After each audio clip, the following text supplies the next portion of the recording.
정해진의 와이나 실리콘밸리입니다. 네. 오늘 23년 1분기 넷플릭스 실적 발표가 됐어요.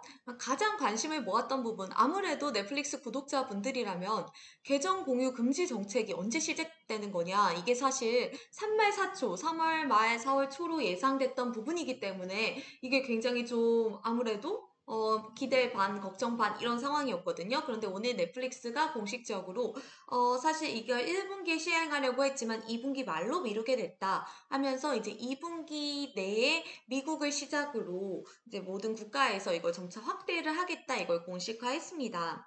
아무래도 좀 구독자분들 중에서는 좀 안도가 되는 부분이기도 하고 세 달가량 시간을 벌기도 했는데요.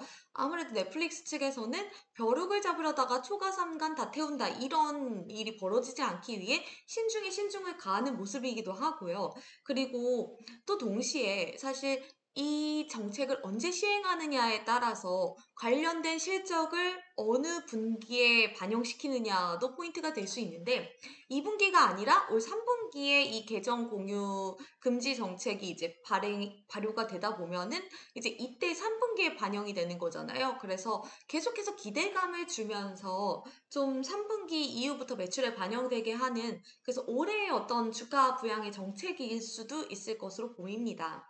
그래서 이걸 가지고 투자자들이 실제로 어떻게 반응을 했는지도 봐볼게요.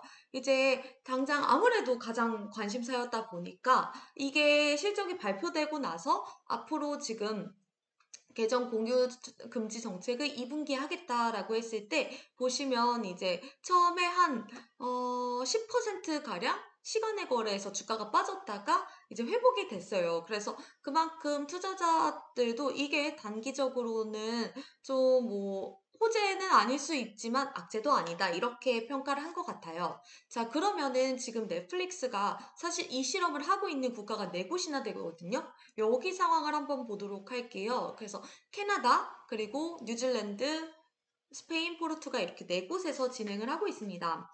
근데 어떤 진행을 하고 있느냐, 어떤 가이드라인이 나왔냐면요. 보시면 주요 위치를 계정 소유주가 설정을 할 수 있어요. 그래서 그 밑에 하위 2개까지 이제 그 부계정을 허용하는 방식인데 이 부계정들의 위치가 지금 원래 정한 주요 위치와 벗어난다. 그러니까 우리가 이제 여럿이 계정 공유를 하는 방식이죠.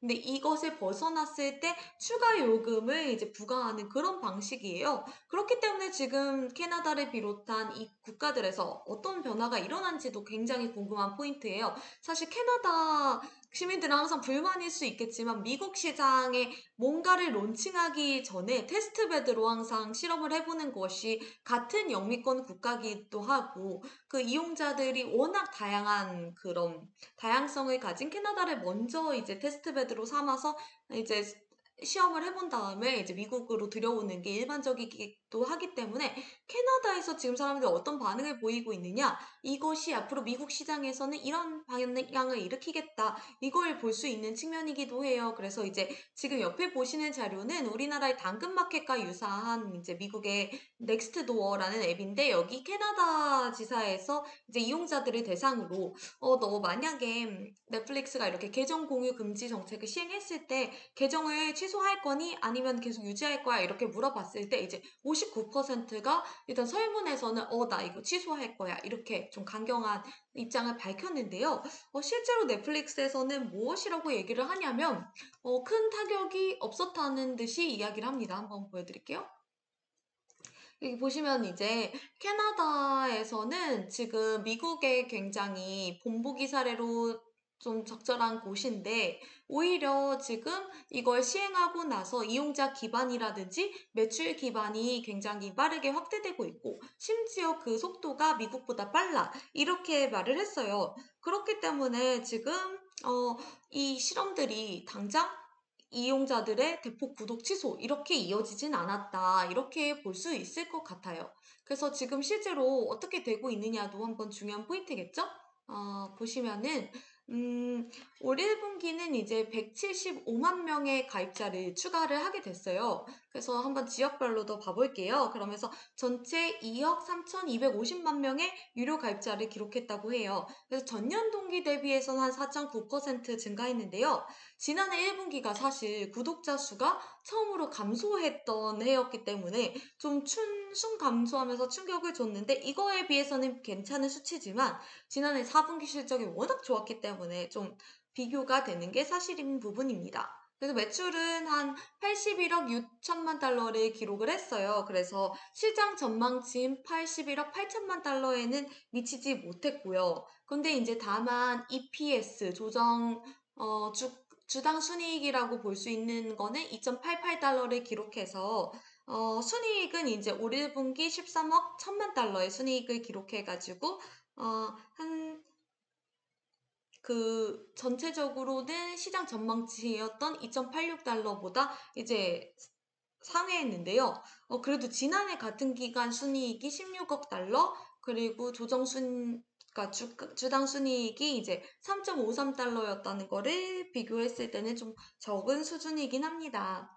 그래서 이거를 이제 보면은 넷플릭스는 이렇게 아까 말씀드린 것처럼 그 계정 공유 금지 정책의 시행으로 인한 효과가 이제 2분기가 아니라 3분기에 떨어질 것으로 예상이 되는데 이게 뭐 장기적으로는 우리 이용자들이나 비즈니스에 좋은 결과를 가져다 줄 것으로 본다. 이렇게 언급을 했습니다. 그래서 아까 좀 지역별로도 한번 봐볼게요. 지역별로는 지금 미국, 캐나다 지역에서 이제 매출이 한 8%가량 성장을 하면서요. 가장 빠르게 성장을 했고, 그 다음에 이제 라틴 아메리카 지역 7%, 그리고 유럽과 아시아 태평양 지역 2%대로 성장을 했습니다.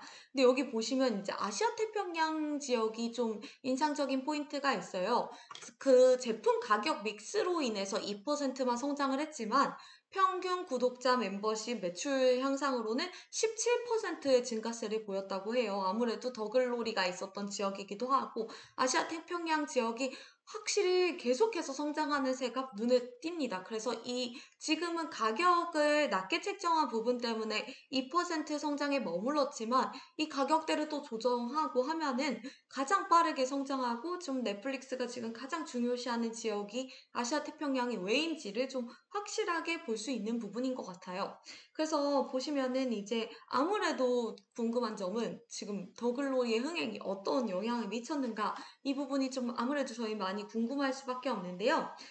넷플릭스는 이제 1분기에 기존에 인기 있는 그런 시리즈의 새 시즌과 그리고 신규 그 오리지널 시리즈가 이제 고루 사랑을 받았다고 했는데 인기 시리즈인 아우터 뱅크스 그리고 너의 모든 것 미국 제목으로는 이후 그 시즌 4가 나왔고 또 지니 앤 조지아 또 새 시즌 같은 경우가 이제 고루 좀 사랑을 받았고요. 또 신작으로 했을 때는 그 더 글로리가 지금 비영어권 TV쇼 중에는 5위를 기록했다고 해요. 역대 5위. 그래서 정말 흥행을 했다고 볼 수 있을 것 같습니다. 그리고 또 이제 궁금했던 부분이 저희가 광고 요금제도 궁금했잖아요.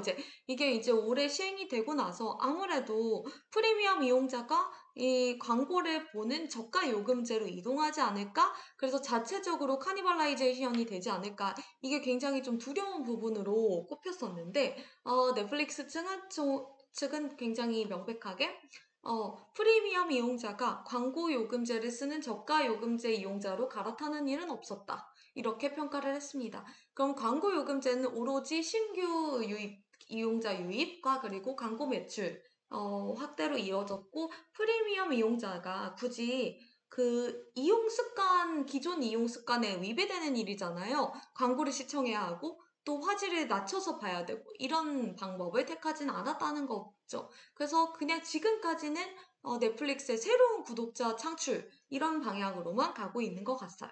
그래서 이번에 좀 재밌었던 포인트는 제가 챗 GPT한테 그 지금 올 1분기 어닝 리포트를 보여주면서 이것을 세 가지 블랙 포인트로 요약을 해줘라고 이제 했을 때 넷플릭스는 뭐 1분기에 이제 그 매출과 그리고 운영이익이 뭐 그들의 전망치와 굉장히 좀 이렇게 비슷한 측면에 걸었어. 비슷한 궤도에 있었어. 그리고 동시에 이제 두 번째가 1분기에 이제 굉장히 컨텐츠가 잘 나가는 것들이 많았는데 이제 기존에 시리즈에서 돌아온 새 시즌과 새 시즌 새로운 오리지널 시리즈가 이제 고루 좀 흥행을 했어라고 했죠. 예를 들면 이제 더 글로리다든지. 그리고 이제 세 번째로 이제 넷플릭스가 굉장히 좀 그 챗GPT는 주목을 했던 게 영업이익 부분입니다. 넷플릭스가 이제 올해 사실 넷플릭스는 지난해만 해도 비용 같은 부분을 원래 규칙 없음. 그래서 정말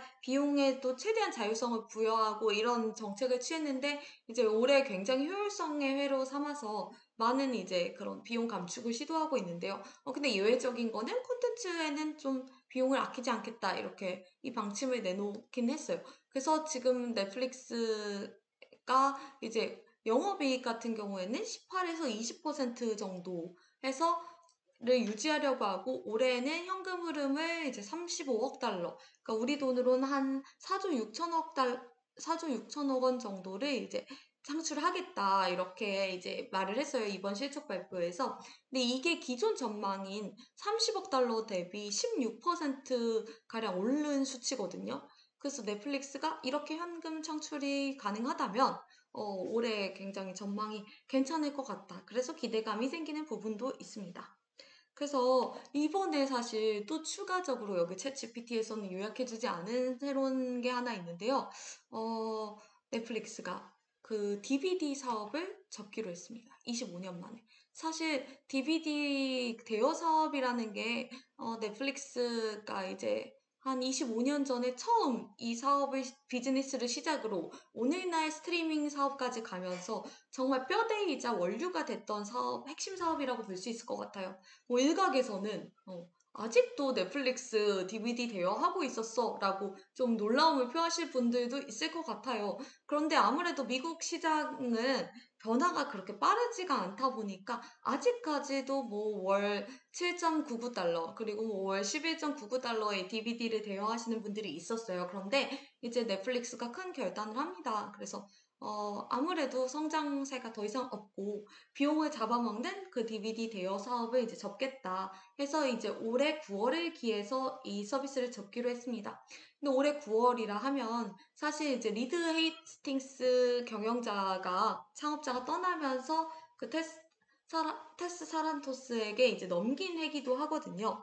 그래서 이제 이 창업자와 경영진의 변화와 동시에 이제 DVD 사업을 접는 부분도 어떻게 보면 넷플릭스가 25주년을 기해서 좀 큰 변화를 일으키는 해라고 볼 수 있을 것 같아요.